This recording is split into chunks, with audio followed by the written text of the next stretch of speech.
Just keep that in mind.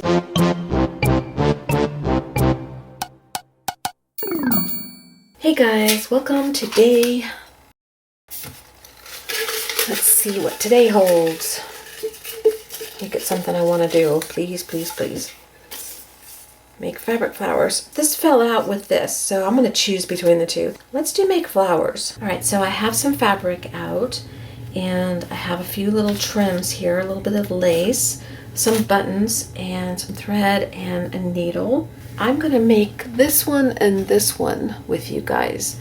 There are other flowers I've made that there's already a video for. Let me show you those real quick. I don't have many left. I've either used them or given them away, so I don't have a lot to show you, but these are some that I made, I think, in the video using some of the flowers that I already have in my drawer over there, store-bought flowers, and then fabric and brads.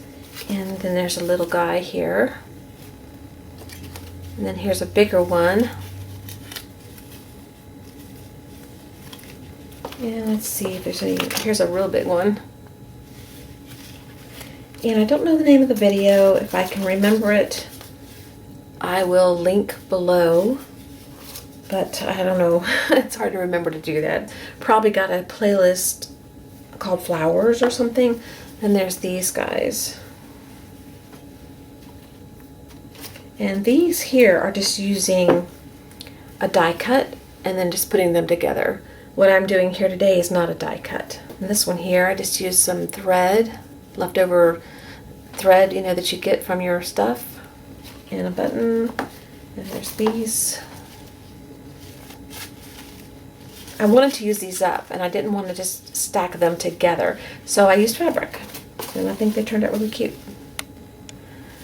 Alright, so these are a little different, and so I'm going to show you how I made these two today. First thing I want to do is cut, well, I'm going to tear strips of fabric, and I've already got two strips here. And these aren't very long. I think these strips that I used were longer, but I think you can use any size, so it doesn't really matter. But I've got a strip of fabric here, and I've got another strip here, and I'm going to make these equal lengths. Just going to cut that off right there. And the way you can get your strips, I just take a piece of fabric, and I'm going to just demonstrate with this little remnant here. But there's a selve edge on your fabric where they put the information of the manufacturer, the designer, the colors that they used in the print, and things like that. And they finish off your fabric that way. You want to cut on your selve edge, just a little snip of the size that you want. That's how wide your fabric will be. And then you just tear it, because you're going with the grain of the fabric. Okay, so then you got your strip. Okay, and for the edges of these, I made them a little scalloped. What I do is take the two ends of my fabric and bring them together, and then I fold it again, and then I fold it again. I'll fold it as many times as I'm comfortable cutting or that my scissors will go through, and this is probably about it right here. Then I start at the edge. I just kind of go at an angle, and I start cutting a little scallop. I go around in a little half circle, then I come back up, come back around, then I come back up, and back around. And then I save this because I've been using that in the center of my flower. And then I open my little strip up, and my edge is a little bit scallopy. This one's a little different because I had a different size strip, so these scallops are pretty even all the way around. This one has a little notch in it because of the way I ended. Like, here's a big space, here's a little notch, but I don't care. I think it's really cute that way. So then I take my two fabric strips, I put my two strips together edge to edge. I leave the scalloped edge at the bottom, and then I bring my other fabric up equal to the side and the top, like that. And I'm going to take my needle and thread, and I'm going to put a gather stitch all the way across the top. So I just start my needle in, doesn't matter if it's front or back, and I just start doing a large basting stitch all the way down, making sure that I catch both pieces of fabric. So up and down and up and down, all the way to the end of my fabric. Okay, I'm at the end of the other side of my strip. I can start gathering.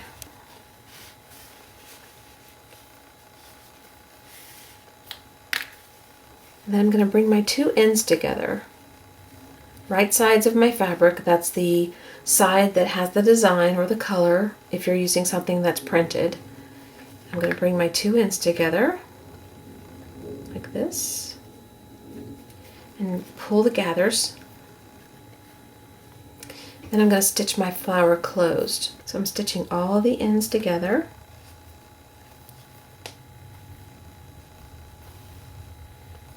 So that my flower stays together at the gathering line.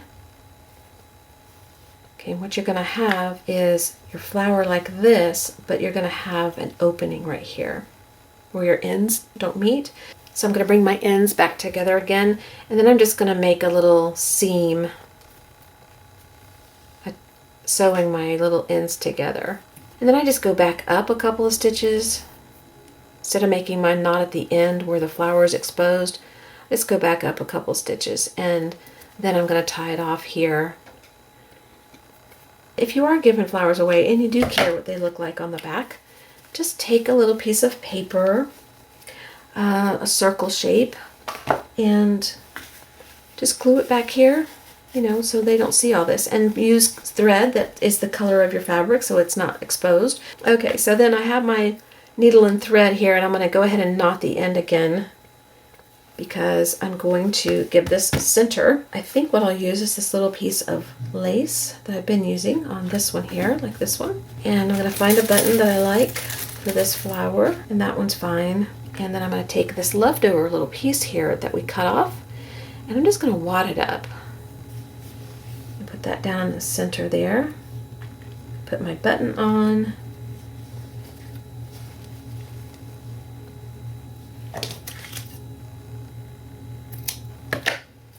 And I'm going to stitch this to my flower. I usually start on the front of my button because it's hard to find it from the back, but I just want to get started. So then I'll come up the back side and just start stitching your button on. Now, because the back side has got a circle where the gathers are, this little area here, you might not catch enough fabric to hold this on. So you might want to make sure when you go through with your needle, go at an angle, catch the flower fabric so that your button can be stitched securely. You can glue back in with some glue if you want to, or whatever you need to do, but just make sure your button stays on. After I'm through getting my button stitched on, I pull my needle all the way through, and I'm going to turn my flower over, and then I'm going to go ahead and double secure myself and make sure that I get all my fabric. And I'm just going to grab some of this fabric on the side and grab some across from it, and then do a few stitches like this, so that way I'm sure that my button is not going to come off. And I'm going to do it the other direction too. And tie your knot back there, and then trim, and we have our little flower. It looks like this one, except it's smaller. The reason it's smaller is because the strip I used for this one was, well, let me bring up, was this long. And this one was this long. So this one I do similar but a little different, so I'll show you how I do this one. Okay, for this one I've got this strip of fabric, and I have this strip here, and this is not even. This is very narrow here, and it gets wider here, so I'm going to cut it off about where it starts getting too narrow. And then I'm going to lay my strip on top of this piece of fabric and cut my blue strip the length of the top one. Same as the other one, you want the strips the same length. And if you want to scallop your edges, go ahead and do that now on your strip of fabric that you're going to use for your bottom layer, the same way we did it before. Save this, and then your little strip has its little scallop. Then I take this piece, and instead of laying it like I did last time up with the edge, I'm going to fold it in half. I've already got my needle ready and my knot at the end of my needle so that I don't have to let this go once I get it started. And on the non-scalloped edge, I'm going to match the ends together and the edge together. And then I'm going to do the same thing for this one that I did for the one I just did. Start doing my basting stitch. I'm making sure that I have all 3 layers together instead of just the 2. Alright, just like I did before, you pull and gather your flower, bring your 2 ends together and stitch those off so that your flower stays together, and then put your little seam here so that your flower is not open anywhere. Alright, for this one, I'm going to put a little piece of lace like I did the other ones, and I'm going to put my little wad of fabric there. But I'm going to use a brad for this one, and because I'm using a brad, I need to make sure that the fabric I'm putting there can be caught and not come apart. So I'm going to wedge it into the brad first, and close the brad some, then go through my holes. Make sure it looks the way you want it. Turn it over, open your brad up. And on this one, I'll probably put a backing just to make sure everything looks kosher. Okay, there you go.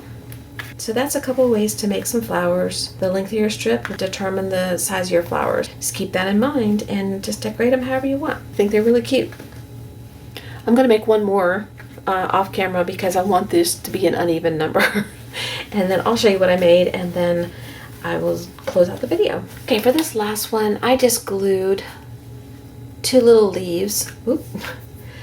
2 little leaves, different sizes, and a little crocheted flower in the center.